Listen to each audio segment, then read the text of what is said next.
Ferrous is alive. This is 0.4.0 version of Ferrous, and the reason I'm so agitated for this video is because I made some major improvements to the program and now it plays much better than it used to. In these particular games, you will see the pre-release version versus the release version playing approximately a bullet game, with each spending from about 0.1 second to half a second per move, which is pretty fast in human terms and pretty slowly for computers. This is the check defense position, very similar to the one I practiced against Stockfish level 4 and 5. Knight takes d4 is the move, and now they just set up the opening. The first few moves were played by me, which means preset, and the rest they played on their own. So you can see a very typical setup for black from Ferrous 0.4.0, except the c-pawn should go to c6 probably, because you don't want to create a backward pawn, which will be difficult to push in the future. Now I think Stockfish over-evaluates this position for white, and it's not that bad. I don't think it's plus 1.6.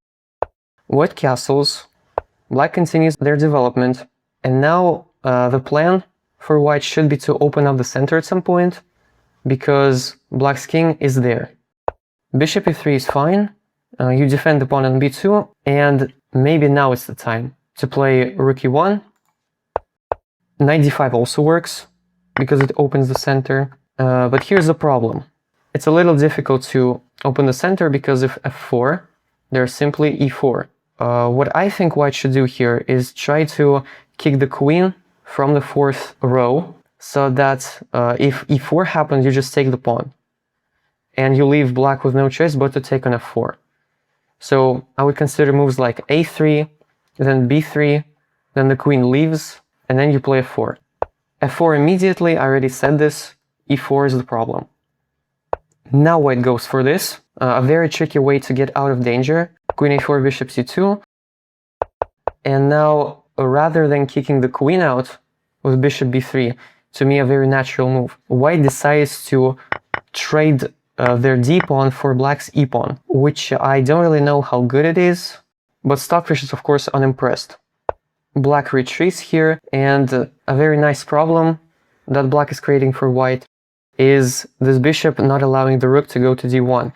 So white very naturally kicks the bishop out, rook e1, and after a bit of shuffling, we finally close the diagonal. So king f8, I want to explain this move.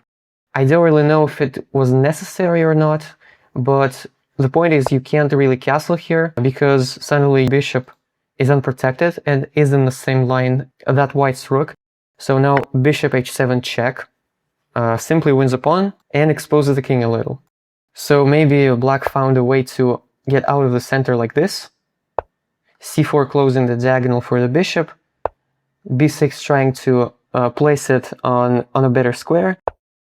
We get some improvement of the pieces, and finally the pre-release version decides to trade some rooks.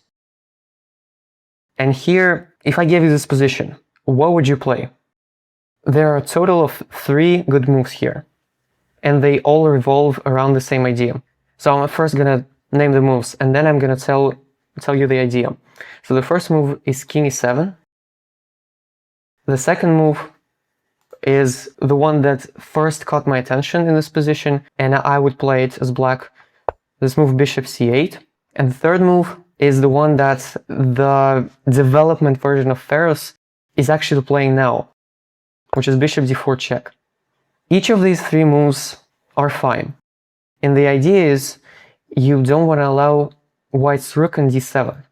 If you allow the rook there, it's game over. A-pawn is going to fall, f-pawn might fall as well, b-pawn is going to fall very likely. King e8 doesn't work in this position because there's bishop c6, and you get your rook on d7 anyway.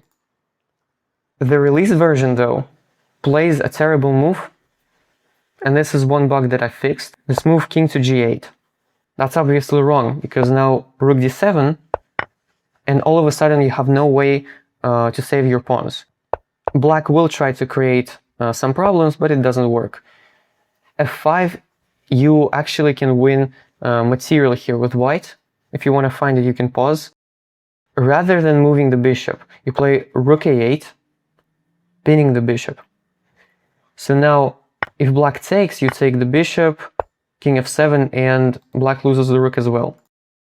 Black might try to defend the bishop with king f7, which is what was played in the game, but either bishop takes f5 or bishop b7 just wins the piece. Bishop takes f5 is better though, because you want to lose the rook for a bishop rather than just losing a piece. And very slowly black's pawns are falling. All white needs to do is win the b6 pawn, and now their a6, their a pawn starts marching up the board. You promote a queen, you can also create another passed pawn. They shuffle for a while. Now white wins that pawn, then wins on c5. Bishop c7 trying to attack the rook and prevent the queening. However, white here plays a badass move, which is bishop d6, preventing the bishop from going to b8, not wasting any tempo on saving the rook because there's a queen to appear. And Ferrous spends some time winning the bishop, and then very soon promotes a new queen, and queen g4 is a beautiful checkmate with two queens and the king on the edge of the board. Now we go to the next game. This was the game between the same opponents, just switch sides, and the opening is the French defense, the winner variation with knight to e7. a3, bishop takes c3, check, b takes c3 is all theory. Knight c6 is already bad. So as soon as move 6, black is losing. Why? Because it's not the correct plan. In the winner you want to play c5, then followed by b6, and bishop a6 to try to trade your bad bishop for his good bishop. And then after you trade, you reroute your knight to c6 via b8. Knight c6 though isn't good, because whenever you push your d pawn like this and you put your knight in front of the c pawn, you actually start lacking space very soon. Knight f3, f6. This is a dubious decision, because after e takes f6, g takes f6, your king is now completely open. Castling long also won't make much sense, because there's an open b file, which white usually uses in such positions. But after knight h4, black just castles, completely unafraid, no questions asked. And white naturally starts an attack with bishop h6. And this is actually looking very scary, because now white will probably play queen g4, queen h5, bishop d3, start pushing their pawns on the king side, and black king is actually stuck on the king side due to this bishop. But except after rook f7, white here plays bishop b5. This is bad.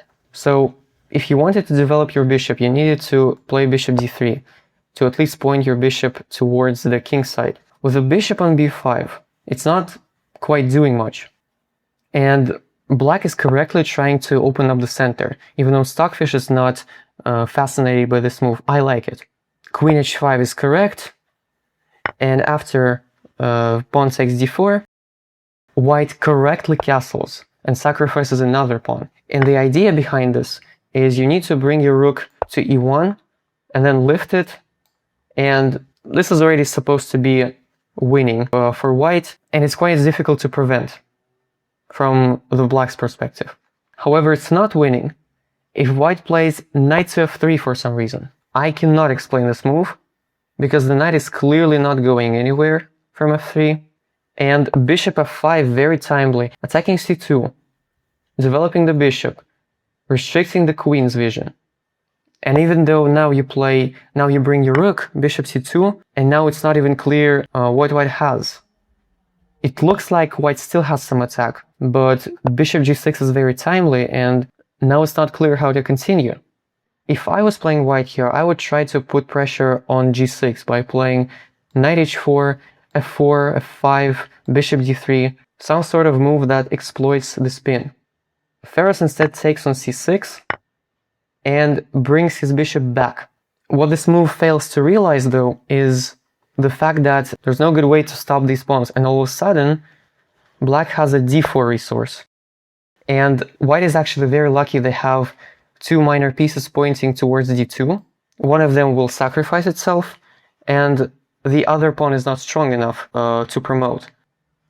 Again, Ferrous doesn't realize it, plays f5, queen g3, rook g7. They both are not interpreting the position in the correct way, but they also don't really blunder much.